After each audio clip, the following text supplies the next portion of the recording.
CM Nitish गलत तरीके से अपने पिता स्वर्गीय कविराज रामलखन सिंह को स्वतंत्रता सेनानी बता रहे हैं। स्वतंत्रता के आंदोलन में उनकी कोई बड़ी भूमिका नहीं थी और यहां तक कि गूगल पर भी उनके बारे में कोई जानकारी नहीं है।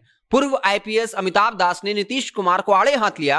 आपको बताते चलिए कि कल ही की कैबिनेट बैठक में एक प्रस्ताव पास किया गया, जहां 17 जनवरी को नीतीश कुमार के पिता स्वर्गीय रामलखन सिंह के नाम पर राजकीय समारोह होगा। इस पर ही पूर्व आईपीएस ने सवाल खड़ा कर दिया है और यह कहा है कि सीएम नीतीश ये बताएं, हमें डिटेल दें कि आखिर उनके पिता ने कब लड़ाई लड़ी।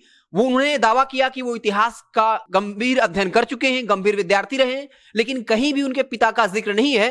यहां तक इन्होंने ये दावा कर दिया कि हमने गूगल पर भी सर्च किया और इसके बारे में कोई जानकारी नहीं मिली। तो सीएम नीतीश बिना किसी ठोस आधार के जबरदस्ती ही अपने पिता को स्वतंत्रता सेनानी बनाने में जुटे हुए हैं और यहां तक कि पूर्व आईपीएस ने राज्यपाल को चिट्ठी तक लिख डाली है और ये इन्फॉर्मेशन मांगा है कि आखिर उनके पिता ने कब जो है स्वतंत्रता के लिए लड़ाई लड़ी। अगर ऐसी कोई सूचना है, ऐसा कोई तथ्य है, इसका कोई प्रमाण है तो राज्यपाल उसको उपलब्ध कराएं। बता दें कि पूर्व आईपीएस अमिताभ दास लगातार राजनीतिक पार्टियों पर, अपराधियों पर जो है बोलते रहते हैं, उनके कारनामों का खुलासा करते रहते हैं, लेकिन इस बार सीएम नीतीश ही उनके निशाने पर हैं और यह कह दिया कि सीएम नीतीश अपने पिता को बेवजह ही स्वतंत्रता सेनानी के कतार में खड़ा कर रहे हैं। ऐसा कोई प्रमाण है ही नहीं। कल की कैबिनेट बैठक में सीएम नीतीश ने फैसला लिया था कि 17 जनवरी को उनके पिता का राजकीय समारोह होगा, जहां उनके मूर्ति का अनावरण होगा। हालांकि बता दें कि सीएम नीतीश के पैतृक गांव में पहले से वहां के एक वाटिका में उनके पिता की प्रतिमा लगी हुई है, उनकी माता की लगी हुई है, उनके स्वर्गीय पत्नी की लगी हुई है, लेकिन अब इसे राजकीय समारोह के तौर पर करने की बात जो है कही जा रही है। बाकायदा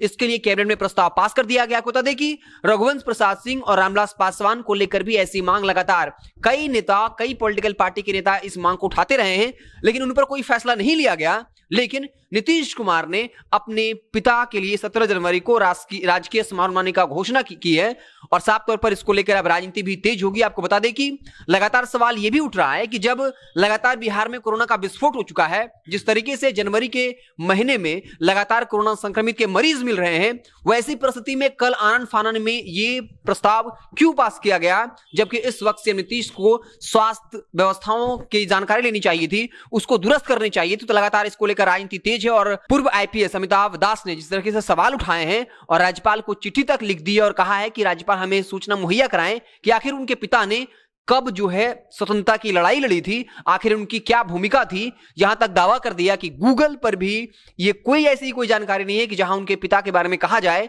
कि उन्होंने स्वतंत्रता की लड़ाई जो है लड़ी थी। तो स्वाभाविक तौर पर अब इसको लेकर राजनीति दिलचस्प होने वाली है। आपको बताते चले कि पिछले दिनों आरजेडी के प्रदेश अध्यक्ष जगदानंद सिंह ने भी उनके पिता के नाम पर निजी प्रहार किया था और नीतीश कुमार पर तंज करते हुए कहा था कि नीतीश जी, आप ही बता दो कि आप त्यागी नीतीश जी हो तो सैकड़ों करोड़ों हजारों खर्च आप चुनाव में कैसे करते हैं।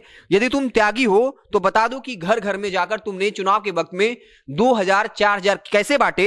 ये भी बता दो कि तुम वैद्य जी के बच्चे हो तो तुम्हें पुड़िया में बांधकर कितना धन दिया गया, तुम्हारे पास कितनी जमीन है जिसकी पैदाइश तुम खा रहे हो। तो उस वक्त भी जगदानंद सिंह ने उनके पिता के नाम से व्यक्तिगत प्रहार किया और ये कहा कि आपके पिताजी वैद्य थे, तो फिर आखिर उन्होंने कितना धन दिया कि आज आप चुनाव में हजारों करोड़ रुपए खर्च करते हो लेकिन कहते हो कि तुम त्यागी हो। तो साफ तौर पे यह हर कोई जानता है कि उनके पिता वैद्य थे और ये कहा जाता है कि उन्होंने स्वतंत्रता की लड़ाई लड़ी थी। लेकिन अब आईपीएस ने दावा कर दिया है कि वो इतिहास का स्टूडेंट रहे हैं और पढ़कर ही, गंभीर पढ़ाई करने के बाद भी आईपीएस बने हैं, लेकिन उनके पास ऐसी कोई जानकारी नहीं है। यहां तक गूगल पर भी इसकी जानकारी नहीं है। अब साफ तौर पे हो सकता है कि विपक्षी पार्टी के नेता भी इस मसले को जोर शोर से उठाएं।